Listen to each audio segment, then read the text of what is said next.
सो hi everyone, कैसे हो आप सबके सब। आज ये सेकंड वीडियो है अकाउंट्स की, जहां हम बात करने वाले हैं कि एग्जाम के टाइम में जो बच्चे प्रेशर फेस करते हैं उसको कैसे ओवरकम करें। जो प्रॉब्लम फेस करते हैं स्टूडेंट्स, वो मैं कुछ क्वेश्चंस लिख कर आया हूँ अपने साथ। मैं सर से डिस्कस करूंगा और उनके सॉल्यूशंस आपको मिल जाएंगे इस वीडियो के अंदर। वीडियो को एंड तक जरूर देखना, शुरू में देख के मत छोड़ देना, क्योंकि जो नॉलेज है वो टिल एंड आपको लेनी है।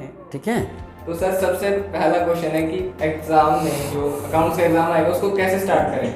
फर्स्ट सेक्शन पहले स्टार्ट करें या लास्ट वाला, और जो स्टार्टिंग के 15 मिनट होते हैं उनको कैसे यूज़ करें। देखो, मैंने अपनी पिछली वीडियो में भी कहा था आपको स्टार्टिंग से स्टार्ट करना है। ठीक है, स्टार्टिंग से स्टार्ट करने से आपको एक तो अगर एक एक नंबर में कोई मिस्टेक भी होती है तो आप उसको कम बैक कर सकते हैं। बड़े क्वेश्चन में आपका कम बैक पॉसिबल नहीं है। दूसरी बात, how to utilize 15 minutes. 15 minutes अक्सर मैंने देखा है स्टूडेंट वेस्ट कर देते हैं। आपको सारा पेपर तो रीड करना है, बट 15 मिनट में पढ़ के आप ये नहीं कर सकते कि क्या आता है क्या नहीं आता। 15 मिनट्स में से 10 मिनट स्पेंड करो। 2 क्वेश्चन आने हैं, ऑप्शंस आएंगे, पार्टनरशिप और इश्यू ऑफ शेयर में चॉइस होगी। अक्सर स्टूडेंट फंस जाता है कि हम कौन सा क्वेश्चन करें, तो आप लोग उन 15 मिनट्स में ये डिसाइड कर लो कि हमने पार्टनरशिप का ये क्वेश्चन करना है, इश्यू ऑफ शेयर का ये क्वेश्चन करना है, उसके अलावा दूसरे क्वेश्चन की ओर देखना ही नहीं है। रीज़न क्या है, जब दोनों क्वेश्चन हमें आते होते हैं ना तो बहुत बड़ी कन्फ्यूज़न होती है, क्योंकि जब मोबाइल के 2 मॉडल हमें पसंद है ना, तो कभी आप कहेंगे मुझे ये लेना है, कभी ये लेना है, माइंड कन्फ्यूज़ हो जाएगा। तो वहाँ एक क्वेश्चन शुरू किया, काटता यार छोड़, वो करेंगे यार, चल काट, वो करेंगे। नहीं, ये गलती नहीं करना। आप लोग पहले 10 मिनट में यही डिसाइड करना है कि यही करना है क्वेश्चन, दूसरे क्वेश्चन की ओर हमने देखना ही नहीं है। लेकिन वो तब होगा जब 5-5 मिनट लगा के आपने उन क्वेश्चन को प्रॉपरली पढ़ा होगा। इन क्वेश्चन में थोड़ी सी गड़बड़ कर देता है एग्जामिनर, एक एंट्री ऐसी डाल देता है जो सारी चीज़ें घुमा देती है। तो आप लोगों को उसको अंडरलाइन करना है और डिसाइड करना है कि कौन सा क्वेश्चन करेंगे, कौन सा नहीं करेंगे। और सबसे बड़ी बात, मेन पॉइंट को अगर अंडरलाइन करते हैं तो वहाँ एग्जामिनर को थोड़ी सी उसमें ऑब्जेक्शन होती है, तो आप इस तरह से अंडरलाइन करोगे कि एग्जामिनर को भी ऑब्जेक्शन ना हो। नेक्स्ट जो आता है कि तैयारी सब 100 की करके जाते हैं, कि काफ़ी स्टूडेंट्स होते हैं जिन्हें लगता है कि हाँ 100 की तैयारी हो गई, और एग्जाम में जब अटेम्प्ट कर देते हैं उसके बाद भी उनका यही निकल के आता है कि हाँ मैं सारा पेपर सही करके आया हूँ। लेकिन जब वो मार्क्स देखते हैं तो क्या आता है कि 99, 98, उन्हें लगता है कि एक नंबर वहाँ कट गया, कहाँ कट गया, उन्हें पता नहीं लग पाता कि कहाँ कटे हैं नंबर। उन्हें फिर भी होता है कि यार मैं तो 100 का अटेम्प्ट करके आया हूँ। तो वो 1 नंबर 2 नंबर किस वजह से करते हैं, क्या ब्लंडर्स करते हैं जो हमें नहीं पता लगता, लेकिन एज ए टीचर को पता लग जाता है कि हाँ वहाँ गलती की हो सकती है, तो कहाँ वो मिस्टेक करके आते हैं। देखो, एक तो मैं अक्सर ये देखता हूँ कि जो स्टूडेंट है ना, वो बैलेंस शीट की एक साइड का टोटल लगा देता है, दूसरे साइड का टोटल लगाना वो अक्सर भूल जाता है। वो और ओवर कॉन्फिडेंस और टाइम की कमी के कारण ऐसा कर जाता है। हमें तो यूँ लगता है कि हमने तो ठीक किया है, लेकिन वहाँ जब 100 मार्क्स तक स्टूडेंट पहुँचता है ना, तो एग्जामिनर पेपर को रीचेक करता है 2 बार, क्योंकि 0 नहीं देना और 100 नहीं देना ये बोर्ड की पॉलिसी होती है। तो वो कहीं ना कहीं से 1 नंबर को कट करने का सोचता है board.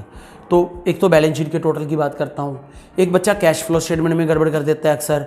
Cash and cash equivalent, वो कैश एंड कैश इक्विवेलेंट तो लिख देता है, लेकिन उसके आगे लिखता नहीं है cash and cash equivalent at the beginning, total cash and cash equivalent at the end. और कैश एंड कैश इक्विवेलेंट का कभी कभी नोट्स बनाना आता है, वर्किंग नोट बनाना आता है, वो नहीं बनाते हो आप लोग प्रॉपरली।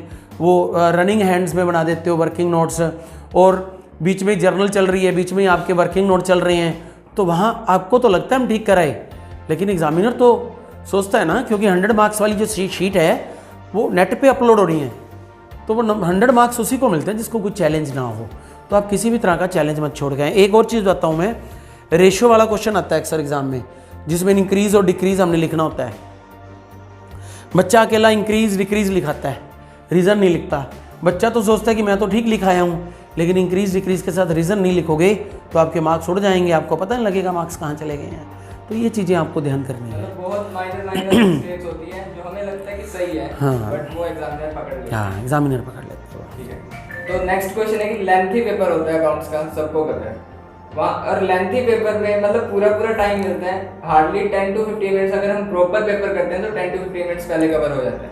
अब पेपर के बीच में क्या होता है कि बैलेंस शीट मैच नहीं हो रही, वहाँ पर बच्चा फंस जाता है और पैनिक करने लगता है। जिसके कारण आगे काफ़ी दिक्कत आती है जो नेक्स्ट क्वेश्चन होते हैं। तो उस चीज़ को सर ओवरकम कैसे कर सकते हैं? देखो, मैंने पहले ही आपको एक चीज़ बोला है, बैलेंस शीट वाला क्वेश्चन पहले स्टार्ट नहीं करना।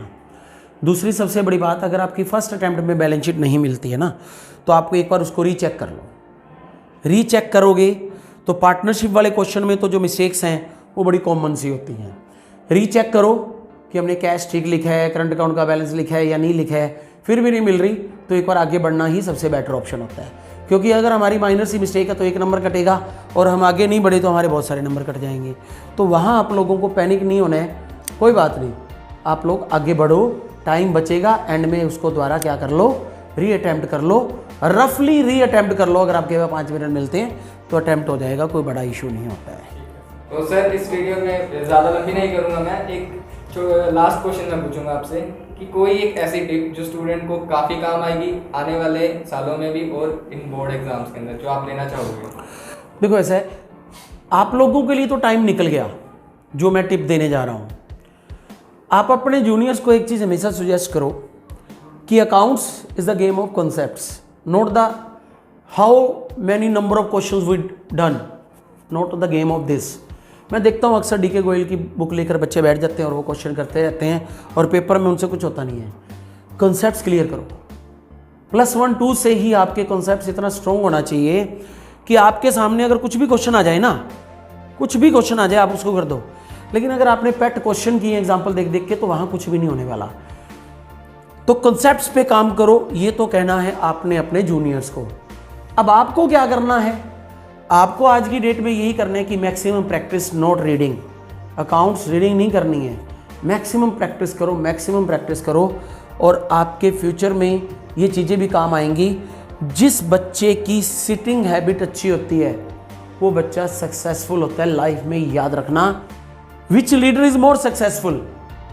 Who can speak in public, अच्छे फ्लो से बोलता है और उसका झूठ भी क्या लगता है सच्चा है, वो कामयाब है। अगर स्टूडेंट में सिटिंग हैबिट है तो वो कामयाब है। बस सिटिंग दो, ठीक है। प्लानिंग, मैं देखता हूँ बच्चे क्या करते हैं, 10 मिनट पढ़ लिए फिर घूम आए, 10 मिनट पढ़ लिए, वो गंदी आदत है। 2 आवर्स एंड एक्यूरेट प्रॉपर, फिर 2 आवर पढ़ना है, उसके बाद 1 आवर क्या करना है, मस्ती मारनी है। तो मेरा तो ये मैसेज है, प्लानिंग करो और जी जान लगाओ, हर एक चीज़ में सक्सेस होता है इंसान। मैं भी कोचिंग सेंटर रन कर रहा हूँ, नियरली मैंने 22 ईयर्स पहले स्टार्ट किया था। तो आज ये सिचुएशन है कि कई बार तो ओवरलोडेड हो जाते हैं बैचेस। मैं ये नहीं कहता कि मैं एक पर्टिकुलर पर्सन हूँ जिसने ऐसा कुछ कर लिया, मैंने हार्डवर्क किया, मैंने प्लानिंग की, सिटिंग दी नोट्स के लिए। आप भी वैसे ही करो, आप कामयाब हो जाओगे। तो सर यही डाउट्स थे, यही नॉर्मली डाउट्स हम भी फेस करते थे और आई थिंक ये स्टूडेंट्स भी यही फेस करते होंगे। तो बस यही क्वेश्चन थे। अगर अभी भी आपका कोई ऐसा डाउट है तो आप कमेंट बॉक्स में लिखकर बता सकते हो कि क्या डाउट आपको अलग से आता है जो मैंने वीडियो में कवर नहीं किया, तो डेफिनेटली उसका रिप्लाई आपको मिल जाएगा। फिर भी अगर आपको सीधी कोई मेरे से क्वेरी लेनी है तो 9812385797 पर आप मेरे को कॉल करो, मैं आपको हेल्प करूंगा। और दूसरी सबसे बड़ी बात, आप पेपर के लिए अपना टाइम सेट करो कि A सेक्शन कितने टाइम में पूरा करना है, B सेक्शन कितने टाइम में पूरा करना है। मैं कोई टाइम बाउंड आपको करूँगा नहीं, आपने खुद घर पे ही सेट करना है कि मेरा 1 आवर 40 मिनट्स में वो होता है, 1 आवर में वो होता है। आप लोग खुद सेट करके जाओ और उसी स्पीड से वहाँ पे काम करना है आप लोगों को, ठीक है। तो तुषार आपकी बहुत हेल्प कर रहा है, तो आप लोग इसके चैनल को सब्सक्राइब करो, और इतनी नॉलेजफुल अगर ये चीज़ें आपको दे रहे तो चैनल सब्सक्राइब करते रहो। और मैं तुषार के साथ टाइम टू टाइम वीडियोस में आता रहूँगा और आपको वैल्यूएबल चीज़ें बताता रहूँगा। और यहाँ पर सर के चैनल का आइकन दिख रहा होगा, सर के चैनल को भी सब्सक्राइब करो, क्योंकि सर का भी चैनल है जहाँ पर उन्होंने काफ़ी सही तरीके से वीडियोस डाल रखी है जो काफ़ी वैल्यूएबल है। क्योंकि काफ़ी स्टूडेंट्स हैं जो ट्यूशन्स नहीं जाते, ट्यूशन्स नहीं ले पाते, उनके लिए वो काफ़ी हेल्पफुल वाली चीज़ है। तो ज़रूर एक बार चेक करके आओ और सब्सक्राइब करना मत भूलो।